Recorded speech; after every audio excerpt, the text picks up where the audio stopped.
Assalamualaikum warahmatullahi wabarakatuh. Apa kabarnya hari ini anak? Alhamdulillah luar biasa. Tetap semangat, Allahu Akbar. Nah, hari ini kita memasuki pelajaran tematik tema 1 subtema 3 pembelajaran 3, yaitu materi pembelajaran pemantulan dan penyerapan bunyi.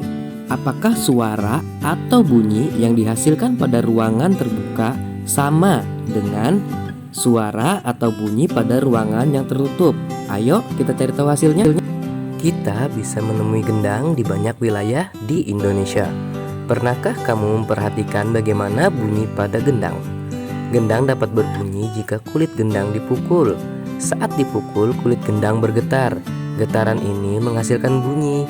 Bunyi tersebut masuk ke sebuah rongga yang terdapat di bawah kulit.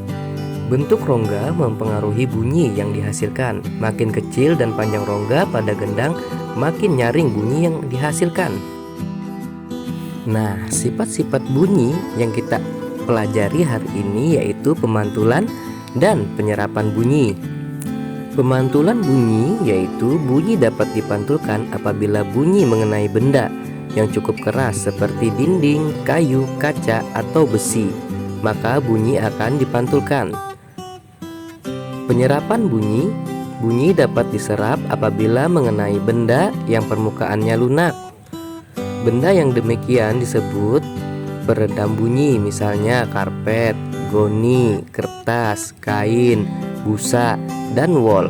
Benda-benda tersebut dapat digunakan untuk mencegah terjadinya gaung atau kerdam.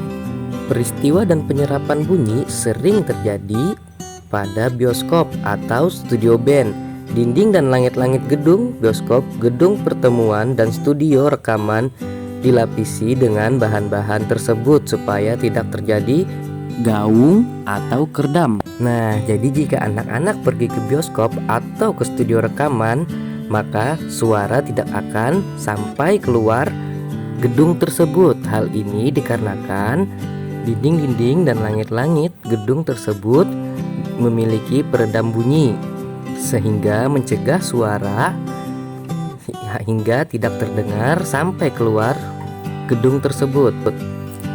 Macam-macam bunyi pantul. Bunyi pantul yang pertama ada gaung atau kerdam.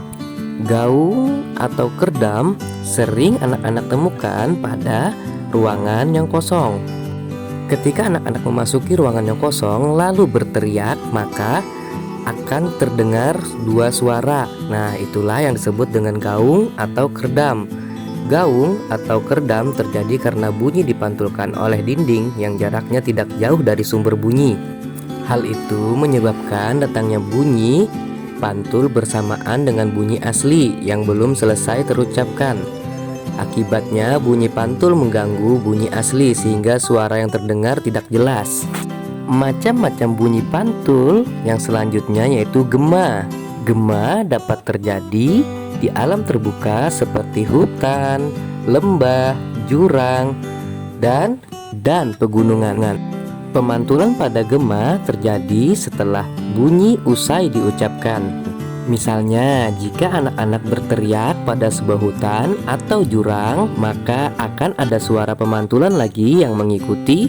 Hal itulah yang disebut dengan gema.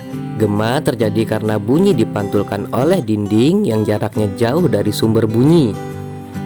Hal itu menyebabkan datangnya bunyi pantul setelah bunyi asli selesai terucap. Jadi bunyi pantul yang terdengar lengkap sesudah bunyi asli. Gema sering terjadi di gua-gua, lembah, dan bukit yang jaraknya jauh serta permukaan keras dan rapat. Mungkin cukup sekian materi yang dapat Bapak sampaikan.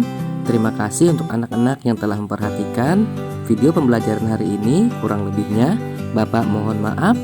Jangan lupa jaga kesehatan dan selalu membantu orang tua ketika saat di rumah. Wabillahi taufiq wal hidayah. Assalamualaikum warahmatullahi wabarakatuh.